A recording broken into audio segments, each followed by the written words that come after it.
CFA et bâti sur une superficie de 15 hectares, le CSU de Zianois permet d'accroître significativement les moyens d'une prompte réaction pour sauver des vies humaines. C'était quelque chose d'inattendu pour la population du département de Tchas-Salé d'avoir un centre de cette dimension qui va permettre que les populations qui sont sur cette autoroute-là soient plus sécurisées.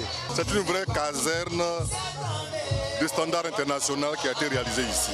Une caserne sapeur-pompier de standard international et intégrée. Et ça doit être dupliqué, ça doit servir d'exemple, ça doit faire tache d'huile. Long de 1,6 km en 2 fois 3 voies, le pont baptisé Henri-Konan Bédié est le pont le plus long de la Côte d'Ivoire. Il permet un gain de plus d'1 heure de trajet entre les 2 quartiers traversés par la lagune et Briey. Ce pont permet de désengorger les 2 autres ponts de la ville, situés plus à l'ouest. Sa construction s'accompagne de celle d'un nouvel échangeur à 3 niveaux sur le boulevard Valéry-Giscard d'Estaing. La réalisation de cet échangeur, à travers l'aménagement de ces bretelles d'une longueur totale d'environ 2700 mètres avec 6 ouvrages d'art, des ouvrages de drainage et d'assainissement, ainsi que l'éclairage et la signalisation, contribue à améliorer les conditions de circulation dans le district d'Abidjan. Cet échangeur a permis en outre d'améliorer substantiellement la sécurité des usagers et lutter contre la pauvreté. C'est donc une 3e liaison translagunaire de 6,7 km entre Riviera et Makori qui présente une forte nécessité économique, désengorger les ponts Charles de Gaulle et Houphouët-Boigny. Le carrefour de la Riviera 2, qui est le point de croisement entre le boulevard Mitterrand et la voie reliant Anono à Atoban, a permis de réduire les embouteillages. La construction de l'échangeur a consisté, entre autres, à réaliser un passage inférieur de type portique double en béton armé dans le sens école de police Bingerville, à aménager la partie supérieure du portique par la création d'un giratoire pour assurer la circulation dans le sens Anono-Atoban, aussi l'accès au boulevard Mitterrand, à construire des contre-allées ou bretelles de raccordement, à construire des ouvrages de drainage et d'assainissement afin de maintenir l'ouvrage hors d'eau. Adieu les embouteillages interminables aux heures de pointe. En quelques minutes, de Makori, l'on peut facilement joindre la Riviera. Cette fluidité a un impact évident sur les activités socio-économiques.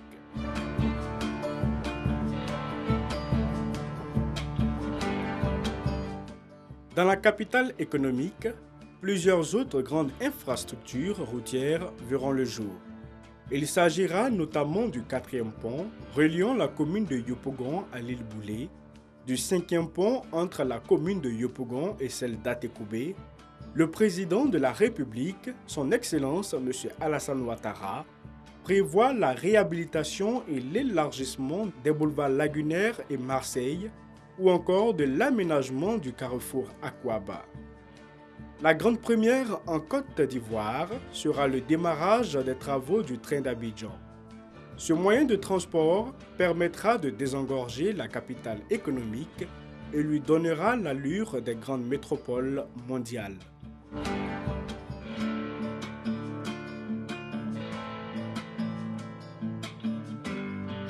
L'intérieur de la Côte d'Ivoire ne sera en reste, car le chef de l'État compte lancer un vaste programme de réhabilitation des voiries dans toutes les capitales régionales du pays.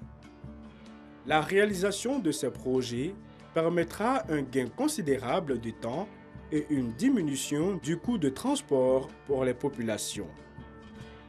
La Côte d'Ivoire est sûrement sur la route de l'émergence.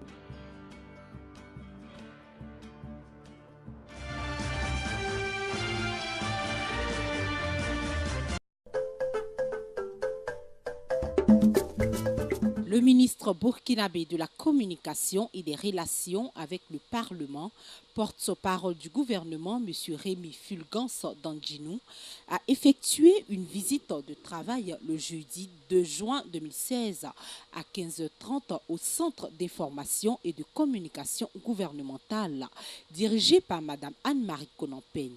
Le ministre et les membres de sa délégation sont venus s'imprégner de l'expérience ivoirienne et solliciter une collaboration renforcée entre le service de l'information du gouvernement du Burkina Faso et le Centre d'information et de communication gouvernementale de Côte d'Ivoire.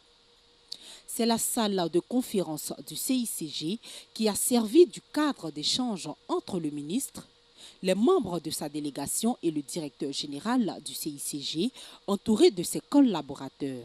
Suite à une brève présentation des outils et services que le CICG a pu développer conformément à ses prérogatives, Mme Anne-Marie Konampène a voulu étayer cette présentation en donnant une bonne visibilité aux actions du Centre d'information et de communication gouvernementale et préciser son ancrage institutionnel. Mme Anne-Marie Konampène a fait remarquer que les actions du CICG s'inscrivent dans le projet du président de la République dont l'objectif est de positionner la Côte d'Ivoire sur la voie de l'émergence à l'horizon 2020, car la communication est au début et à la fin du processus d'information des populations sur les activités gouvernementales. Nous avons été très heureux de pouvoir échanger avec eux, avec toute la délégation, sur les expériences à la fois du CICG et aussi leur expérience au Burkina. Donc je pense que ce fut une rencontre très enrichissante et nous remercions le ministre pour l'honneur qu'il a fait au CICG. Le ministre burkinabé Rémi Fulgence Dandjinou s'est félicité de cette visite enrichissante au CICG eu égard aux enjeux actuels du Burkina Faso. Le service d'information du gouvernement du Burkina a eu raison de venir s'inspirer de l'action qui est mise en œuvre ici, en termes notamment d'accompagnement de l'action gouvernementale, mais également de recueil des opinions des populations par rapport à l'état de satisfaction de la mise en œuvre de cette action-là. Il existe entre nos pays, la Côte d'Ivoire et le Burkina Faso, un traité d'amitié et de coopération qui fait par exemple qu'au niveau du ministère de la Communication, il y a déjà des cadres d'échange avec notamment les médias, Fraternité Matin, Sidoya, et notamment avec les instituts de formation. Ce que nous cherchons aujourd'hui, c'est de voir dans quelle mesure avec le CICG, nous pouvons établir à la faveur donc, des accords que nous allons avoir, un nouveau cadre de coopération et échanger nos expériences les plus positives afin donc d'enrichir l'action des différentes structures. Après avoir signé le livre d'or du CICG, le ministre burkinabé de la Communication et des Relations avec le Parlement, porte-parole du gouvernement, a visité les différents services du CICG pour avoir un aperçu du dispositif technique mis en place pour son bon fonctionnement.